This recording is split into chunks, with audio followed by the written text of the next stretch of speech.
Hutang memang membuat kita pusing tujuh keliling, tetapi apabila jiwa kita kuat dan iman kita kuat, maka hutang akan dijadikan motivasi hidup dengan moto punya hutang hidup lebih menantang.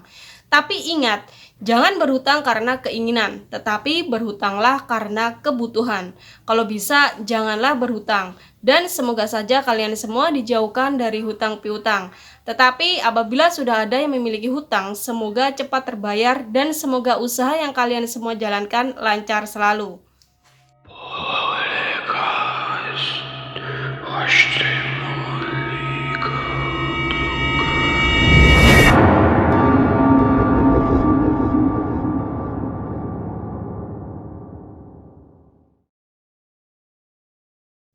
Halo guys, kembali lagi bersama aku di Tikar Kelabu. Dan video kali ini aku akan membahas kasus yang sangat viral dan sangat baru di tahun 2022. Terhitung masih baru ya guys, kasus yang terjadi di negeri Korea, yaitu kasus misteri hilangnya Cho Yuna, seorang pelajar perempuan yang berusia 10 tahun asal Korea Selatan beserta keluarganya.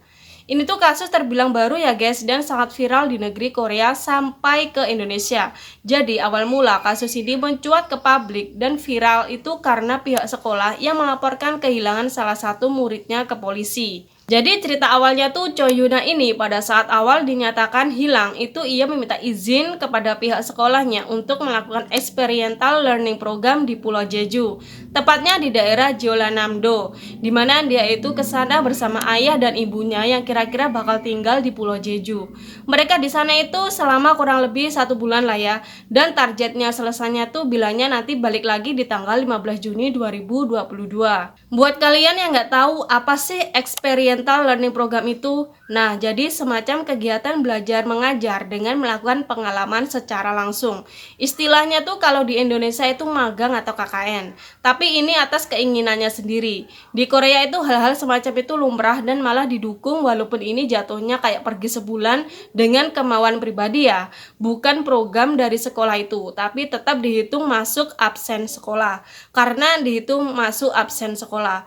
Karena hal itu memang dianggap efektif di mana muridnya bisa terjun langsung ke realita hidup di dunia ini daripada cuman belajar teori-teori dari buku doang. Pokoknya Cho Yuna ini melakukan eksperimental itu bersama ayahnya yang berusia 36 tahun dan ibunya 35 tahun. Setelah 1 bulan lamanya, pihak sekolah pun menghubungi orang tua Cho Yuna untuk bertanya apakah Cho Yuna ini sakit atau gimana gitu. Karena Cho Yuna ini belum masuk sekolah lagi. Akan tetapi handphone orang tua Cho Yuna itu tidak aktif guys, sehingga pihak sekolah mengunjungi rumah Cho Yuna ini. Tetapi rumah keluarga Cho Yuna ini kosong, tidak ada satupun orang di dalam rumahnya. Pihak sekolah ini pun mencoba menghubungi orang tua Cho Yuna kembali, tetapi masih tidak aktif. Sudah hampir sebulan lebih tidak ada kabar, sehingga pihak sekolah pun melaporkan hal itu kepada polisi setempat dengan laporan orang hilang. Nah, dari situ polisi pun mencari keberadaan keluarga Cho Yuna ini ke Jeju, karena menurut informasi keluarga ini melakukan perjalanan ke Jeju untuk melakukan experiential learning program. Akan tetapi setelah ditelusuri, keluarga Cho Yuna ini tidak pernah pergi ke sana guys. Pihak polisi pun curiga akan ada sesuatu pada keluarga ini.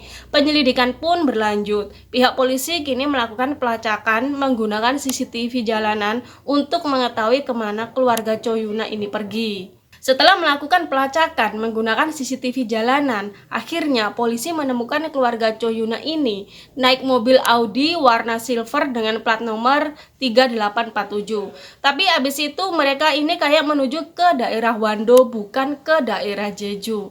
Polisi pun sampai menggerakkan 2 unit drone untuk memantau dari atas dan mengirim juga 40 unit mobil buat mencari keberadaan keluarga Cho Yuna ini karena menuju daerah Wando. Akhirnya ditelusurilah ke daerah Wando dan polisi berhasil menemukan jejak keluarga Cho Yuna ini melalui CCTV lagi, yang ternyata keluarga Cho Yuna ini pernah menginap di sebuah penginapan biasa di daerah Wando tersebut dari tanggal 24 Mei 2022 dan keluarga Cho Yuna ini check out pada tanggal 29 Mei 2022.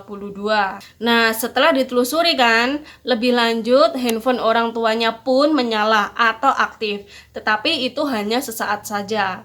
Meski hanya menyala sesaat, tetapi itu sangat membantu pihak kepolisian untuk menemukan titik lokasi keluarga Choyuna ini. Ternyata pas ditelusuri dengan menggunakan titik lokasi dari handphone orang tuanya, keluarga ini berada di dekat dermaga tepi laut. Akan tetapi pas polisi menuju ke sana, keluarga ini tidak ada di sana, guys. Tetapi setelah penelusuran lebih lanjut, pihak polisi menemukan kendaraan keluarga Choyuna ini berada di dalam laut kedalaman 10 meter dekat dermaga. Dan setelah diangkat ternyata ada Choyuna dan keluarganya yang sudah almarhum dengan keadaan yang mengenaskan karena sudah beberapa minggu di dalam air laut kedalaman 10 meter. Polisi pun awalnya menduga keluarga ini mengalami kecelakaan saat mau menuju ke dermaga dan kendaraannya tuh terjatuh. Akan tetapi setelah diselidiki lebih lanjut, ternyata ini tuh bukan kasus kecelakaan, melainkan kasus mengakhiri hidup.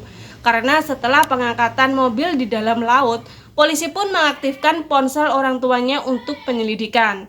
Nah, polisi ini sangat terkejut karena saat melihat di ponsel orang tuanya, ternyata orang tua Choyuna ini men-search di Google dengan tulisan gimana caranya untuk mengakhiri hidup dengan tenang. Dan usut punya usut nih guys, ternyata setelah diselidiki lebih lanjut lagi, orang tua Choyuna ini emang benar mengakhiri hidup dengan alasan kuat orang tua Choyuna ini stres karena bisnisnya bangkrut dan memiliki banyak hutang. Sehingga orang tua Choyuna ini tega mengakhiri hidup dan mengajak anaknya yang masih usia 10 tahun.